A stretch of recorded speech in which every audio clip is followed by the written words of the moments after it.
પધારેલા ધર્મપ્રેમી જનતાઓ અને ભક્તો, સંત માતાઓ અને બાળ ગોપાળના ચરણોમાં કોટી કોટી વાર વંદન છે.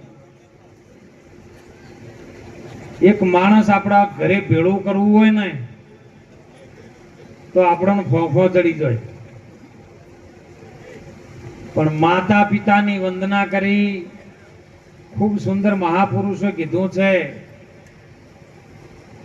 અયોધ્યાનો રાજા જુઓ રામ, એક પિતાના વચન ખાતર રાજને ઠોકર લગાવે.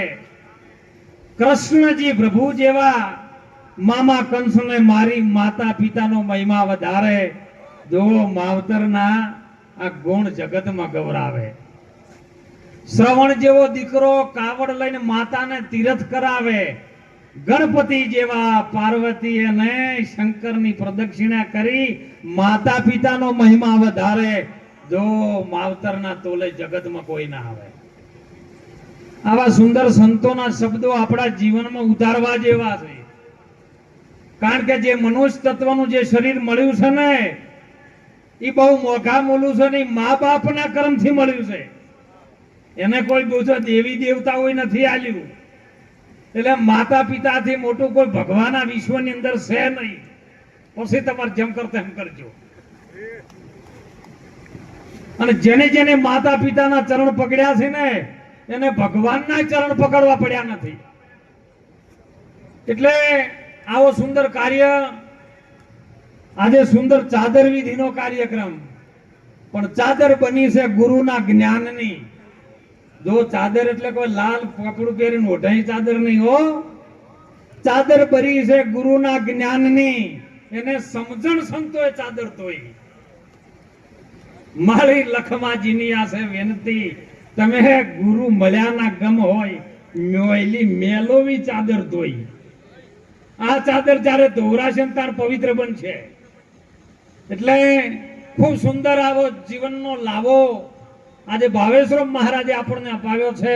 એ બદલ પરિવારને ખૂબ ખૂબ લાખો વાર વંદન કરું છું. ધન કે જેનું મળ્યું ધર્મ ન કર્યું, શરીર મળ્યું પણ ન કરી કોઈની સેવા. આગણે ભુવન જેના સંતનો વધારે એ તો શુભ ઠામ છે.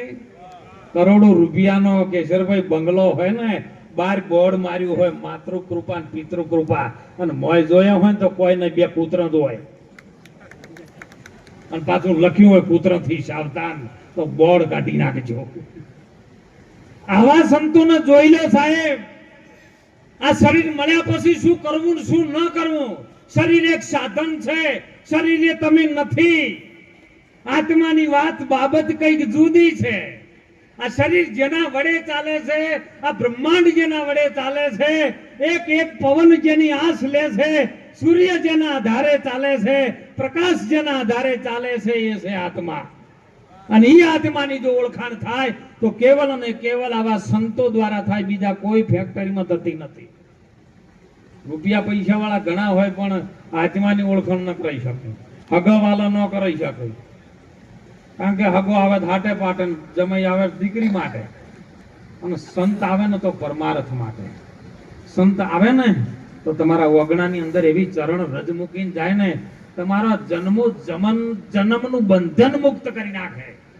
બધા બંધનમાંથી તમે મુક્ત થઈ શકો, પણ જન્મ અને મરણના બંધનમાંથી જો મુક્ત કરાવે ને તો એ કોઈ મારા સંતો કે સદગુરુ કરાવે, બીજો કોઈ કરાવી શકે એવો. અત્યારે બધાને છૂટવું નથી બાપા, કઈક ને કઈક વાતી બંધાવું છે.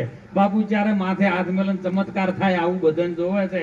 99.99% કોકો જેવો જેની માએ સવાશેર સૂંટ કાઢી હોય અને જનેતાનું દૂધ પીધું હોય ને એ એમ કે મારે આત્માની ઓળખાણ કરવી છે, મારે પરમાત્મા કોણ છે અને હું કોણ છું, બસ આની ઓળખાણ કરવી છે. કોક જ બોલે છે હો. અને મને તો આ 20 દાડામાં એટલો બધો અનુભવ થયો છે ને, ગીતારી મહારાજ એટલો બધો અનુભવ થયો છે કે સંત સગા એક ગુરુ સગા, એક સગો છે મારો રામ. તુલસી કહે બસ આ તીનો ઠોર જીવને છે વિશ્રામ. એટલે ખૂબ ભજન કરજો. ભજન કેવી રીતે કરવું ને સંતો પાસેની જુગતી છે, જાતે નહીં આવડે. એક વલોણું વલવું હોય ને એની અંદરથી કદાચ દૂધમાંથી ઘી કાઢવું હોય ને તો સાસના છોટાનો સંગ કરીને એને જમાવવું પડે. અને એને બરોબર તાવણમાં આવે ને એટલે વલોણું કરી અને બરાબર ફેરવીને એની તાવણ થાય ને પછી મોય મોખણ આવે. ઉપર તરીને આવે હોય એને પછી કાઢવું ના પડે. ઉપર તરીને આવતું રહે એમ જો ઉપર તરીને આવ્યું સાહેબ. હે આવા સંતોની કૃપા થઈ સાહેબ. અને તરીને ઉપર આવ્યું શેનાથી? અરે સેવાથી. ગુરુ મહારાજની સેવાથી, કોઈ ગાયોની સેવાથી, કોઈ પુત્રની સેવાથી, કોઈ ગરીબોની સેવાથી, કોઈ અનાજ નાખવાથી આવી સેવા સંતોની સેવા કરીને આજે તમારે કેવું ન પડ્યું ભાવેશ્વરમ નામ પડી ગયું સાહેબ. હે નોંધ દાખલ કરવું એટલે કોઈ જમતમ થાય છે? આધાર કાર્ડમાં ફેરવવું હોય તો આમથી આમ કાગળિયામ તમે આમ હેરાન થઈ લો. અને આ તો સંતોની વચ્ચે નામ જાહેર થયું સાહેબ. એટલે મનુષ્ય અવતાર મળ્યા પછી સારું કાર્ય કરવું, મનુષ્ય બનીને જીવવું. તમે બધું કશું ન કરી કોણ, કોઈ ન કરી કોણ ચાલશે, સેવા નહીં કરી કોણ ચાલશે, કોઈ નડતા નહીં. મોટા મોટી સેવા કોઈને નડતા નહીં. અને બધાની અંદર એક જ તત્વ રમી રહ્યું છે, એ છે આત્મા. બસ એ આત્માની ગતિ જોણવી હોય ને તો આવા સંતો પાસે જજો હો. ને ત્રણ ઠેલી મારીને ધૂણતો હશે ને એ તમને આત્માની ઓળખાણ નહીં કરાવે. હું કહું સાહેબ, એક જણાને બાપુ મહારાજ પાસે ગયો એટલે મહારાજ કે હું તો જોશ જોઉં છું. અને જો જોશ જોતો હોય ને એ તમને ભવિષ્યકાળમાં લઈ જાય કે આર્યું તમે કરજો ને આટલું કરજો ને કે તમને આગળ જાતે આર્યો ગ્રહ નડશે. અને ભૂવા પાસે જો ને એટલે ભૂવો ધોણે દોઢ નાખે. હજી આ દોઢ શું છે ખબર નહીં. પાછું એ દોઢ નાખીને તમને એમ કે 20 વર્ષ પહેલા તમારા ડોહે વયથી થોરીઓ વાગ્યો હતો અને વય જઈને ભેંસો સારતા હતા ને તમારા ડોહે લાકડી છોડી હતી એના વહે માતા આવી છે. એટલે એ તમને ભવિષ્યકાળમાં લઈ જાય ને પેલો ભૂતકાળમાં લઈ જાય. સંતોષી ને તમને વર્તમાનની વાત સમજાવે, હાલની વાત કરે. એટલે એક જણાને આવી રીતે નડતું હતું ને જ્યોતિષ પાસે. એટલે જ્યોતિષે કીધું કે તને શનિ નામનો ગ્રહ નડે છે. સોનાની સારી અંગૂઠી બનાય, એની અંદર શનિનો નંગ લાય અને નંગ વેટીમાં પરોવી અને પહેરે તો હાડા હાથ દાડામાં હાડા હાથની પનોતી નળી નીકળી જાય એમ છે.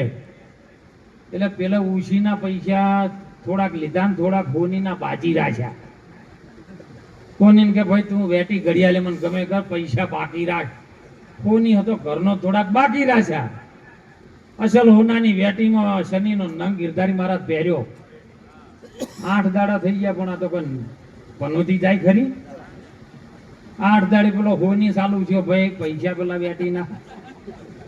9મા દાડા આવે, 10મા દાડા આવે, 11મા દાડા, 20 દાડાઓને હેરાન કર્યો. 20 દાડે પેલા મહારાજ જે જોયા હતા નીરે આયા એટલે ભાઈ આ મટ્યું તને નહીં ના મટ્યું, આ શનિ નડ્યો તો એ કે શનિ તો નતો નડતો પણ હવે હોની નડવાનું ચાલુ થયો.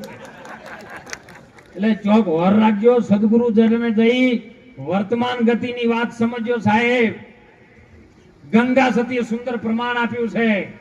મેરુ ડગે જેના મન ન ડગે ભલે ભાગી પડે બ્રહ્માંડ. વિપત આવે ને વણસી ન જ આવે. સોહીજન હરિજન ભક્તિ કર્યાના પ્રમાણ. ભક્તિ કરવાનું પ્રમાણ શું? કોઈ પણ વાતનું પ્રમાણ આપે. તમને ડોક્ટર બાટલો ચડાવે ને તો પ્રમાણ આપે કે 3 કલાકમાં તારે આ શરીર સારું થાય. તો ભક્તિ કરવાનું પ્રમાણ શું? તો ભક્તિ કરો એનું પહેલું પ્રમાણ છે ભયથી મુક્ત થવું. જે ભયથી મુક્ત થઈ ગયો કોઈ દુનિયાથી ડરે.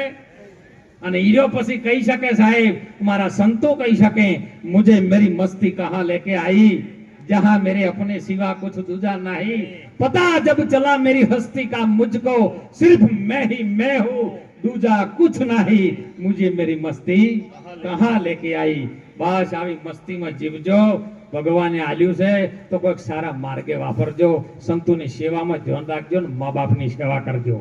મા બાપની જો સેવા નહીં કરી હોય ને અને જો 500 રૂપિયાનો ને 10 મીટરની ધજા લઈને અંબાજી જાહો ને તો વળતે પાછા નહીં આવો એ ગેરંટી હું આલું. કારણ કે ત્રિશુળિયા ઘાટમાં જેટલા પડ્યા ને એટલા દર્શન કરીને આવતા હતા ઈર્યા જ જ્યાં છે.